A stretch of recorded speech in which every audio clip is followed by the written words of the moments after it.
Béni soit Dieu, le Père de notre Seigneur Jésus-Christ, le Père des miséricordes et le Dieu de toute consolation.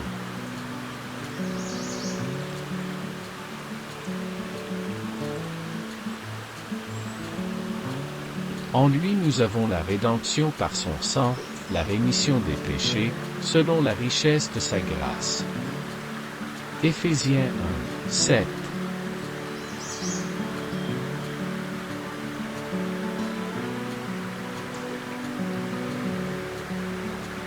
Le Dieu de toute grâce, qui vous a appelé en Jésus-Christ à sa gloire éternelle.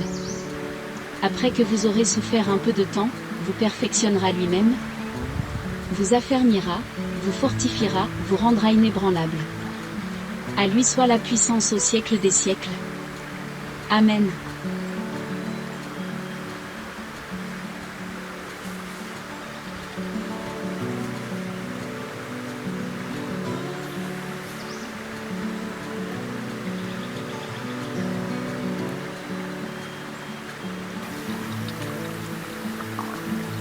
Car l'Éternel est juste. Il aime la justice. Les hommes droits contemplent sa face. Psaume 11, 7.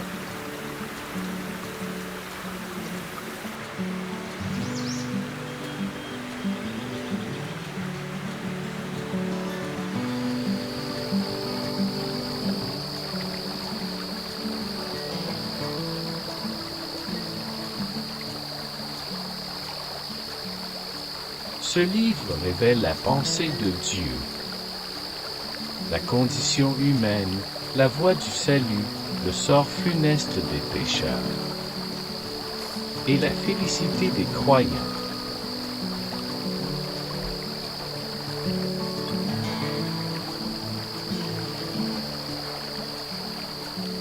Ces doctrines sont divines, ces préceptes obligatoires, ces récits vrais et ces décisions immuables.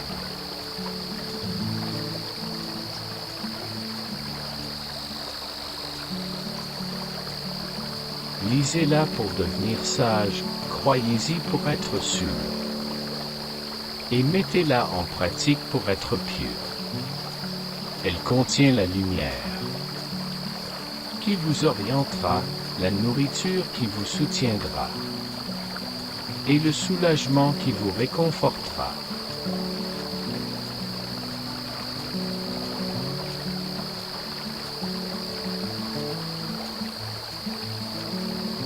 Elle est la carte du voyageur, le bâton du pèlerin, la boussole du pilote, l'épée du soldat et la charte du chrétien.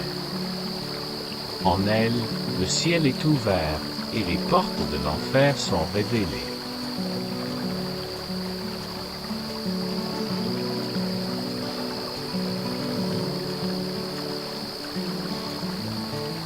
Le Christ en est le sujet principal.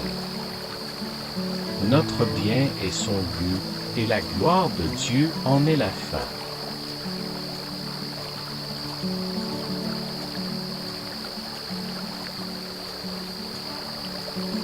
Elle doit remplir la mémoire, régner sur le cœur, et diriger les pas. Lisez-la lentement, fréquemment, et dans un esprit de prière. C'est une source de richesse, un paradis de gloire, et une rivière de bonheur.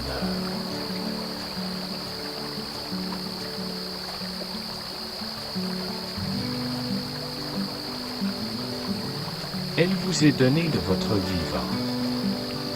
Elle sera ouverte le jour du jugement, et subsistera toujours. Elle demande de nous la plus haute responsabilité.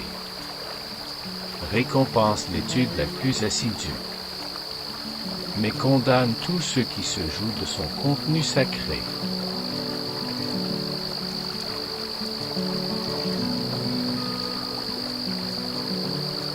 Elle représente la richesse de celui qui la possède.